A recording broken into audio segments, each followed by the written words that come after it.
আমি ডাক্তার মোহাম্মদ ফারুক হোসেন। আমি মেডিসিনের কনসালটেন্ট হিসেবে এই হাসপাতালে মোহাম্মদ আলী হাসপাতালে কর্মরত।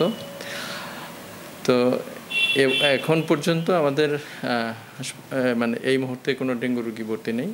তবে ডেঙ্গু রোগীর সংখ্যা আমরা কমই দেখতে পাচ্ছি, খুবই কমই দেখতে পাচ্ছি। নর্মাল যে সমস্ত ভাইরাস জ্বর, সর্দি কাশি, এই রোগীগুলোই আমাদের কাছে বেশি আসতেছে এবং পরীক্ষা নিরীক্ষা করে কোনোটারই তেমন আমরা ডেঙ্গুর পাচ্ছি না। তো এগুলো আমরা সাধারণত লক্ষণ ভিত্তিক চিকিৎসা দিচ্ছি। যেমন একটা সর্দি নিয়ে আসলে অ্যান্টিহিস্টামিন, জ্বরের জন্য প্যারাসিটামল, এবং এগুলো দিয়ে আমাদের বেশিরভাগ রোগী কিন্তু সুস্থ হয়ে যাচ্ছে। তো ডেঙ্গু রোগী আমরা খুব যে বেশি পাচ্ছি, খুব একটা পাচ্ছি তা নয়। আসলে যে সমস্ত রোগীগুলা ডেঙ্গু হিসাবে আসছে সেগুলো আমরা খুব মৃদু লক্ষণ নিয়ে আসতেছে, এবং আমরা আমাদের যে ডেঙ্গুর যে গাইডলাইন আছে, আমাদের স্বাস্থ্য অধিদপ্তর কর্তৃক যে গাইডলাইন দেওয়া আছে সেই অনুযায়ী চিকিৎসা দিয়ে তারা সুস্থ হয়ে বাড়ি চলে গেছে।